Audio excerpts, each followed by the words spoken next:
We are gonna get into some hyperbole today. Let's not pretend it doesn't fuel wrestling. A better way to put this would be there are occasions where wrestlers make terrible decisions and it goes badly. So badly that, yep, it affects where they are on the card. Can always rehab yourself, but nobody needs that noise, so let's just do it. 10 wrestlers who hit the wall with a whoopsie. Shame we didn't call the video that instead. Number 10, Gail Kim makes the decision. This is why I wanted to get that intro right. Did you see how WWE treated Gail Kim? No wonder she wanted out by any means necessary. It was the 1st of August 2011 Raw though, and we had a women's battle royal. The winner would be the #1 contender for the Old Divas title, and as soon as the bell rang, Kim threw herself to the floor. That's right, she eliminated herself. To be fair to Gail, her orders were to get out of there as soon as possible, and she took that literally. I mean, nobody could have achieved this any faster. The issue, of course, was this then triggered a breakdown of the relationship, and things got worse from there. At first, WWE wanted her to see out her contract, Kim felt differently, and eventually in September they came to an agreement. Let's just draw a line under it and move on. Gail has never been back, but again, I don't think she cares, nor does she want to. It was a rough ride for her, hence why she did this to begin with. You wouldn't do it for a bit of fun. Number 9, Riker goes off on social media. So you still see this today. If you are a WWE employee, you have to watch what you say on social media. Javon Evans didn't delete those other tweets for fun. Back in June 2020, it was way worse though, because Riker didn't think about any of this, because slam bang in the middle of a very delicate moment when it came to life and politics, he said some very controversial things that also saw the likes of Kofi Kingston, Kevin Owens, Mustafa Ali and more call him out. They were right to do so. He sort of floated on by for the next year or so, but it was not the same. Then in November 2021, he got released after everything with the Forgotten Sons had fallen apart due to all of the above. The real shame is stablemates Wesley Blake and Steve Cutler were also damaged by this. They never really got back to it either. KO, being the dude that he is, did mention how free speech is important, and he's right. It's super important. The timing and insensitivity of all this though, yeah, it wasn't good. And ultimately, a man in the middle paid the ultimate price. Well, not the ultimate price, but he did lose his job. Number 8, Enzo Amore goes rogue. This feels like something that could be looked past if WWE really wanted to forget it. It was still a wild decision. In January 2018, there were some very difficult reports regarding Enzo Amore that led him to being let go. It's only right to say by May he was cleared of any wrongdoing, and I think it's also important to point out that none of this was ideal on any level. I suppose Enzo felt upset by all of this, especially because he lost his job, so he came up with a plan. He crashed the 2018 Survivor Series in disguise, got a pretty decent seat, and when the time came, he stood up and started shouting his catchphrase from the audience. I mean, that's quite the choice. I think those around him thought Enzo was doing this on behalf of WWE, but nope, he had gone into business for himself, and security quite literally dragged him out the building. I can only assume that Amore thought given that he got a clean slate, a phone call would be next welcoming him back to the promotion. It wasn't, so he then thought, well, I'll go out there and make my own noise.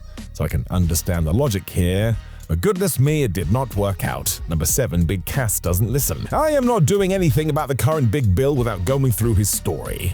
When this did happen in 2018, the man was going through some serious personal struggles. Friends were genuinely worried about his overall health. This explains why he likely did what happened here, but focus on today first. He is kicking ass in AEW. Dude is proof he can turn it all around. As he himself did admit, during a WWE European tour, he was not on his best behavior, which landed him in hot water when we got to the May 1st episode of SmackDown. Vince McMahon instructed Cass to not attack the extra portraying a fake person playing Daniel Bryan. And yeah, that's right, the big man did it anyway, and it was a giant mistake. It was part of a feud with Danielson, and the two met at Money in the Bank where Cass lost. I would assume due to all of this, he was released pretty soon afterwards. Yet though, Bill has acknowledged all of this, and he has been so honest, it's gonna help others. There's nothing more important than that. You can make a faux pas in wrestling, but it's the greater world where you will be remembered. Number 6, Marty Janetti hurts his own rep. Let us make it clear. The idea that when a tag team breaks up, there has to be one Shawn Michaels and one Marty Janetti isn't fair. It's not like Marty was bad. He just constantly was his own worst enemy. Janetti was still adamant he was not drunk or high at the 1993 Royal Rumble when he did face Michaels for the Intercontinental title. In fact, Marty has always said it was Shawn who was struggling. My guess is neither man was right, but as a headline, well, it kind of sums up the situation. The issue was Janetti's reputation though, because this happened a lot. That's why Vince McMahon fired him after this pay-per-view, before Kurt Hennig went to bat for his friend. It must have worked because Marty was brought back and even won the IC title. When, yes, it all struck again. There were just so many stories about what the man was doing away from the ring that the WWF couldn't trust him anymore. It was far easier to not use him, and apart from the odd cameo here and there, it really was the end. It's crazy when you go back a few years before, because some even said Janetti was the better of the two, and that wasn't because Michaels was bad. They were just both top-tier next-level talents, and probably could have ended up in the same spot. But history teaches us otherwise. It's like Jim Ross said, if you're not reliable, they probably can't use you. Number 5, Lex Luger jump ship. I don't think Lex Luger would change this even today. It was one of the most iconic moments in wrestling history, and he was slap bang in the middle of it. Let's ignore this stupid idea that Lex was just a physique too, because it's not true. That rhymes, so there's something to it. The man won world titles and was mega over in both the WWF and WCW. The whole I'm gonna be Hulk Hogan Part 2 idea didn't work, but Luger still remained popular. That sort of sums it up. On the 4th of November 1995, all this changed though, as WCW made a huge coup. Looking for ways to turn Nitro into the can't-miss wrestling show, it became clear that Lex Luger was working for the competition without a contract.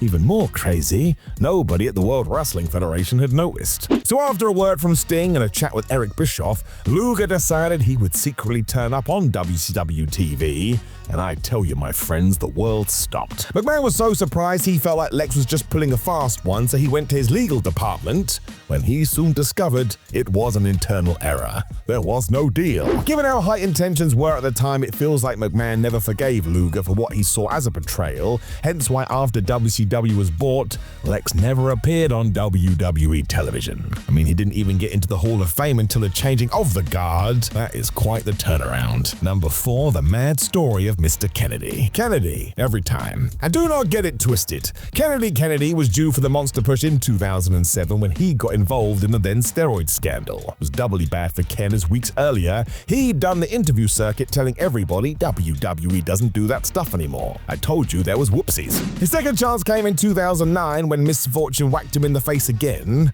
During a tag team match that featured Randy Orton, Kennedy dropped the Viper in a way that was not nice for the legend killer. Randy went backstage and kicked off. He thought Kennedy was dangerous. Apparently John Cena felt the same way, so yeah, you can't recover from that. And weeks later, Ken was let go. This was huge news at the time. Because aside from winning the Money in the Bank briefcase, Kennedy was penciled in to be the illegitimate son of Vince McMahon at one point. I mean, that's a dumb story, but you're a made man. You're quite literally the boss's kid.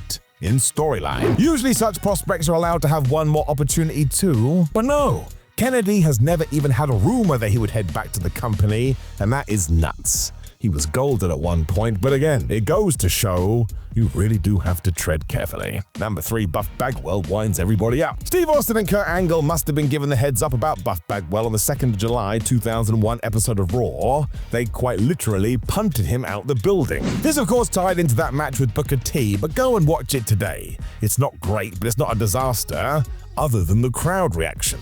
That does make sense though. WWE had told their fans for years that WCW sucked. They weren't going to embrace it now. The truth is, there was a lot more fallout. The locker room felt like Buff Bagwell was well too full of himself, all things considered, and during a training session, he'd also gotten into a fight with Shane Helms. Once more, most people thought it was Buff's fault. It then got truly bizarre, as when Buff couldn't make some shows, he had his mum, who I suppose was not on a forklift, ring Jim Ross and tell him Mr. Bagwell's not going to be around. I mean, it's not like this was school. JR was rumoredly aghast by all this, and Bagwell had so many detractors, the next time he was on Raw, he got told, "You're done."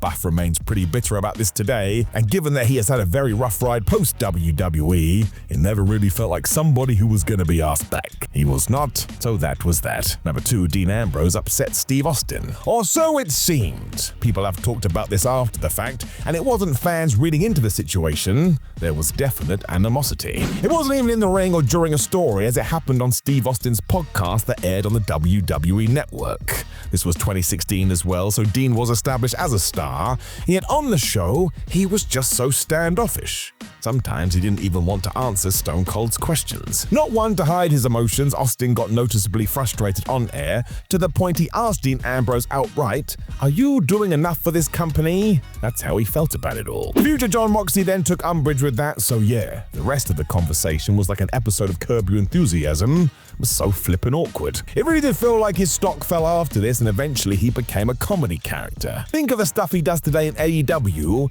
and then recall him dressing up as the Mountie on SmackDown. Something must have happened. And now that we look at it in hindsight, maybe Mr. Moxley should have turned Stone Cold Steve Austin down. Number 1, Mabel hurts people, and not in the way you'd want. We do have to throw it out there that the real-life Nelson Fraser was beloved by everybody. Nobody ever has a bad word to say, other than the fact that in the mid-90s, he would have a tendency to hurt people in the ring. There's a chat behind this too, because in 1995, the then Mabel was being pushed as a top guy after winning the King of the Ring. He went after the World Championship too, and in the ashes of the original steroid scandal, he seemed perfect. We need big guys who aren't on drugs. Bingo. Sadly, when we got to SummerSlam, it all hit a wall when Mabel took on Kevin Nash. He crushed the then Diesel's back, even though he'd been asked not to do this, and Kevin was so damn angry, Vince McMahon considered dropping Mabel right there and then. Again though, people like this man, so they talked the boss out of it, but Mabel's card was marked. He would remain employed, but no longer in big title matches. This got worse when he broke The Undertaker's orbital bone with a leg drop, and with another top guy warning that he wasn't safe. Yeah, it was the beginning of the end. From that point on, he was essentially just a heavy for others. The dream was gone. But I really would try and Google all the nice things people do have to say about this man. He just sounds like one lovable monster. Know of any other wrestlers who hit the wall with a whoopsie, which I am going to stick to because it sounds so ridiculous? Make sure you drop me a comment below before you like the video, share the video, and damn it, why not subscribe? You can then also click the video on the screen, which will be me giving you even more wrestling trivia, but otherwise, my friends, know that I am a big fan of you, and I will talk to you again very, very soon.